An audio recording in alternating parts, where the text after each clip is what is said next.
شوہر اور بیوی کے درمیان محبت پیدا کرنے کا عمل شوہر بیوی سے محبت نہیں کرتا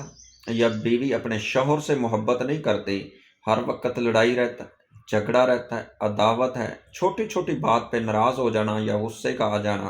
انشاءاللہ اس کا ایک مجرب ترین عمل ہے۔ یہ آپ وظیفہ کریں، یہ آپ عمل کریں، محبت بے پناہ ہو جائے گی، گھر کے اندر سکون آئے گا، آپس کے اندر میاں اور بیوی، شوہر بیوی کے درمیان بے پناہ محبت قائم ہو جائے گی، نفرتیں ختم ہو جائیں گی، عداوتیں ختم ہو جائیں گی۔ اگر شوہر بیوی کی بات نہیں مانتا تو وہ اس کی ہر بات مانے گا، اگر بیوی شوہر کی بات نہیں مانتی تو وہ اس کی بات مانے گی۔ یہ دونوں کے لیے جس کو اس کی ضرورت ہے، شوہر کو یا بیوی کو، وہ یہ وظیفہ کر لیں تو انشاءاللہ بے پناہ محبت قائم ہو جائے گی۔ وظیفہ کیا ہے؟ صبح اور شام دو ٹائم، اول آخر 11 بار درود ابراہیم پڑھیں، اس کے بعد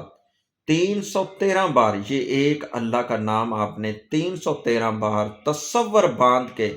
101% اس کا تصور، آنکھیں بند کر کے، جو آپ کی خواہش ہے کہ وہ میرے ساتھ بے پناہ محبت کرے، آپ وہ تصور باندھیں، پورا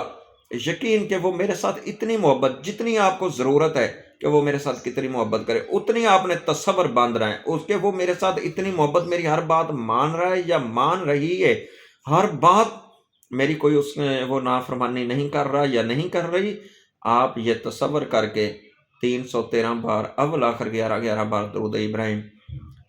اور 313 بار اللہ کا نام یا ودود یا ودود یا ودود تصور باندھے، اور یہ عمل انشاءاللہ 7ویں دن آپ کو رزلٹ دے گا۔ 21 دن اس عمل کو کر لیں، پھر کمال دیکھیں انشاءاللہ محبت کا۔ کسی کے پیر کے پاس کسی سے تعویذ، کوئی دھاگا، کوئی رسی، کوئی چیز لینے کی ضرورت نہیں، خود گھر بیٹھ کے کریں، انشاءاللہ فائدہ ہوگا۔